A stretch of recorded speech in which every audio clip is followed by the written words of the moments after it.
What's going on, guys? Bruce here, and welcome back to the channel. Holy shit! Oh my! Welcome back to the channel, guys. So today we just had a customer drop off a mint, like immaculate 98 12 valve, the golden nugget, the truck everybody wants, and this thing is absolutely perfect. It has 65,000 original miles on it, extended cab dually, like I said, 98 12 valve automatic. It'd be nice if it had a manual, but still, it's a 98 12 valve. Look how clean this engine bay is. The battery terminals, if anybody knows anything about second gens, know the battery terminals are absolutely garbage, and these things are still in mint condition. Still has a factory battery hold downs. I mean, doesn't get any better than that, guys. The truck is in today for a KDP. We're gonna go do the killer dowel pin preventative maintenance. We're doing governor springs. We're gonna adjust the valves and go ahead and do some new valve cover gaskets. And he's planning on buying a big fifth wheel camper, so we're gonna go and do the GM wheel cylinder upgrade. I'll put down in the description the part number for those. So anybody with a 1-ton dually or a Dana 80 rear end truck, you can do a GM wheel cylinder upgrade, and it'll make the rear brakes a little bit stronger.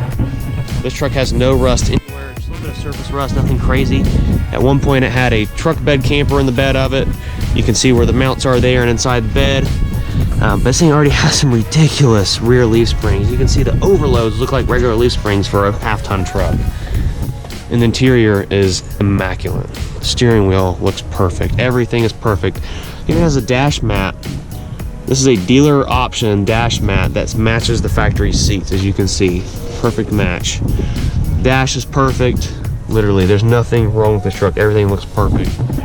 Eventually down the road, he's gonna bring it back. We're gonna go ahead and do a torque converter and a valve body upgrade, and most likely a billet flex plate, so we can go ahead and put some injectors on the truck. For shop updates, we've got Ray over here pretending to be a mechanic. I've put some new rear brake drums and bearings on this cabin chassis build what's going to the British Virgin Islands. We've got new gears, we've got a new locker, we've got the airbags almost done and being installed. You can see the airbags right there. The customer from last week came back. The truck we actually did injectors in and the intake horn on with transmission issues. We had someone build a transmission about 2 years ago, and they did use good parts. He had the Suncoast heavy duty transmission rebuild kit with the small billet parts and the valve body, and we tore it apart, and the front clutches and the direct and the front drum are completely burnt, as you can see.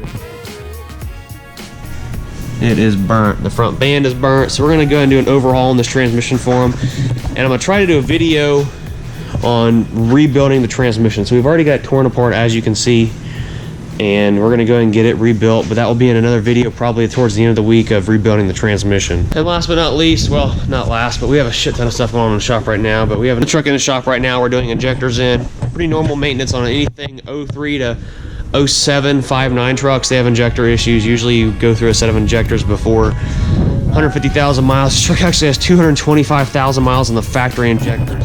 We're gonna go ahead and put some new injectors in here from Williams Diesel and Ocala. They are the company we use for everything diesel injection related, aside from anything performance. We usually use S&S or Exergy as far as performance injection goes. But stock remanufactured stuff, Williams Diesel, you just cannot beat their prices and the quality of stuff they make. So now I gotta run to town. We're gonna take the Longhorn, gotta run by the bank, get some propane, and propane accessories. We'll be back and get our work on. All right, so Chuck and I are running up to Harbor Freight to go grab some stuff from the shop. This is Chuck's truck. That's a tongue twister. This is Chuck's truck. It is a replica of the Diesel Brothers. It does have a 12 valve manual 5-speed, but it was built before that, so this is the OG. Yeah, I've been living in it. He's been living in it. But it was 3 trucks put together, and the frames have been welded together correctly, and nothing's been done half-assed. It's all perfect. It is coil-over front suspension, crossover steering, Ford axles front and rear. This thing is badass. The ultimate off-road machine, I'm telling you what, with a military bed also. It did have stacks, that's why there's a huge gap right here. Took those out and ran it at the back, so it looks a lot better now. He bought it from the person who originally had it built. So we're gonna be doing some mods to it here come soon, so make sure you check that out and stay tuned on this truck on the channel. So we'll be doing an episode on this on Truck Central also. Make sure you stay tuned for that. If whenever the video does go up, I'll make sure to let you guys know and put a link in the description. Ryan and Ray got the shop halfway clean. We've got the engine harness out of the race truck. It's pretty much shit, like all the ends are frayed, there's bare wires everywhere. We're not gonna reuse it, we're switching to an 06, 07 engine harness and ECM, but we're gonna use this for connectors on trucks in the shop and whatnot we need to repair. We're gonna get all this mess cleaned up. Just some more lighting in here. We've only got a couple lights. One blown back there and those don't work for whatever reason. I don't know how well you can see this because the lights suck, but we're gonna make a table out of the block because it's pretty much garbage. The head is pretty much garbage also. The boggers are for sale. Make sure you guys stay tuned because we have all these parts showing up for the Australian truck. We've got boxes on boxes on boxes of badass stuff showing up. We're gonna be doing a lot of cool unboxing and things like that. And then the race truck is going to Profab Performance as soon as the Australian truck's done. And getting the full cage finished, along with the back half and the shock. Wow, this lighting really sucks.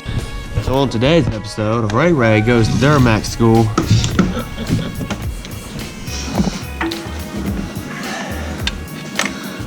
We are changing out a fuel control actuator, or an FCA as people like to call it, on an LB7 Duramax.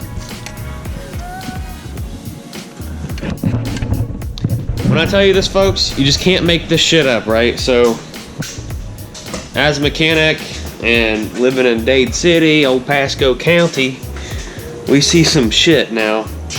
So, this truck, something happened with the left rear axle. It's broke, what's going on, or why it's missing, or what. Sorry, my eyes watering here. You can see on this axle, a little kind of dark, but the axle shaft's still there. Okay, there's still an axle shaft, bolts are in it. You walk around to the driver's side, like so you can't make this shit up, right? There's literally, let me get my flashlight.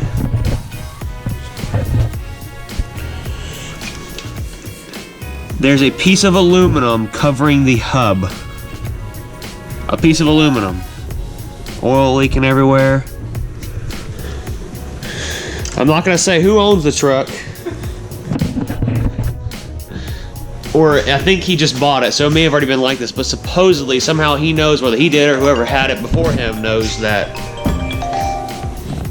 somebody welded the rear end and it only has one axle shaft on the right side of the truck driving the truck down the road. So this thing literally has one tire fire, permanent one tire fire.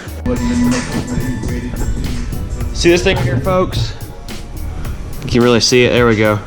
This is the biggest piece of poopy in any Duramax motor right here. Fuel control actuator. It's a to get to.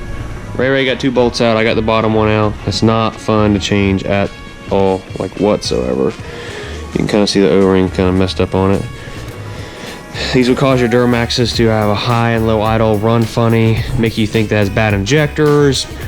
Almost the biggest misdiagnosed part on a GM engine right here, Duramax. People will sell you injection pumps and all you need to do is replace this. So we got a new fuel control actuator we're gonna get put on it, put that on the garbage.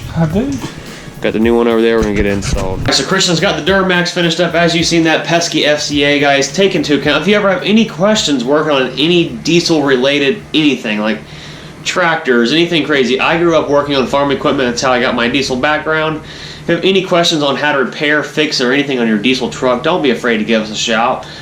We're always here to help everyone, and I'm always here to help everyone the best I can to the best of my knowledge. So, like usual here at After Hours Diesel, I have a 05 Dodge out here in the parking lot. We're going to go ahead and install a fast 165 on it. Truck actually came in for a bad fuel pump not running. Come to find out there was a broken wire, and I went and repaired it. Called the customer and said, hey, you know, fuel pump's not bad, just has a broken wire. Do you want to go ahead and install the fast? The customer said to go ahead and install the fast, and he appreciated my phone call to let him know that the fuel pump indeed wasn't bad, but he wanted to go ahead and install it just because of our honesty and telling him, you know, what the problem actually was. It wasn't actually a bad fuel pump. So we're down to 3. We're gonna go ahead and get the 165 installed, get the office cleaned up. And something I've been waiting and it's been killing me, working my ass off getting this ready to launch, is the website. So the website is up and running, dieselgang.com. Dieselgang.com is up and running. We do have hats, t-shirts, flat bill hats. We've got regular fitted hats, 2 different sizes, shirts of all sizes. I will be adding After Hours Diesel stuff to the website also. You can keep up on the latest After Hours Diesel builds. We'll be updating those weekly, the latest news. Don't ever be afraid to contact us through the contact tab, which is right here. So you can get the camera adjusted. You go ahead and hit that button right there. Write us an email if you ever have any questions. The latest news and what's going on the channel and future plans and After Hours builds, which will include our channel builds also, which we have a lot of those coming up in the future. Actually have a amazing build coming up at the end of this week. There will be dropping a video on Truck Central probably the middle of the next week. But tomorrow, make sure you guys run on over to Truck Central tomorrow evening, probably around 8 or 9 o'clock. I will have the very first episode of On the Lift with Truck Central. I am the diesel mechanic of the channel, so we're going to be doing a lot of how-tos and cool stuff with installing parts on diesel trucks on that channel, along with my channel. But we're going to try to grow Truck Central as a whole with a couple other, Dirty Max Jack and a couple other guys are on that channel also. So I'm looking forward to working with these guys and growing Truck Central. But anyways, make sure you jump on over to dieselgang.com. I watch a lot of other YouTubers throw merch plugs in all the time, and I can't stand it. Like, I understand, saying, hey, go check out the website, t-shirt, blah, blah, blah, hat, keychain, all the bullshit, but it gets old. It gets so old, and I freaking hate clickbait. I feel it's just a bunch of bullshit. If you can't be original enough to come up with your own content title, like you're going to buy something and then you're actually at a trade show just looking at something, you're not actually buying it. I think it's stupid. It's not fair to the viewers, the subscribers, and even like I'm seeing some of the other YouTubers, even big names, big badass parts for my new truck, blah blah blah, and it's literally them installing one part, something as dumb as a diff cover, something so stupid. Like, come on, you can't come up with anything better other than making a 10-minute video on installing a rear differential cover. Like, that's just, it blows my mind. Like, come on, let's do something a little bit more worth watching and wasting our life on, pretty much. So anyways, jump on over to dieselgang.com, check it out. If you scroll down, you'll see all of our videos. I'm sure most of you already watched these. We've got our keychains, our hats, we got a flat bill hat, a flex hat, we've got our t-shirts up there. We got our sponsors, Diesel Life Fast, Diesel Auto Power, Suncoast Transmission. So recently, Diesel Auto Power came on board. They're going to be supporting a lot of our 2nd gen and 3rd gen builds, and they're wanting to tap into my Longhorn truck. So I'm going to be working with them on a lot of that stuff, which I'm extremely excited for. And like I said, we have a legit ass build coming up next week, and it's going to blow everyone out of the park. So be ready for that, on top of all our drag racing stuff we have going on. So I'm more than excited about that. Make sure you guys hit the like button, subscribe if you haven't, and leave a comment down below, and check out dieselgang.com. So until then, we'll see you tomorrow in the next video. You don't use fast fuel, then f*** you.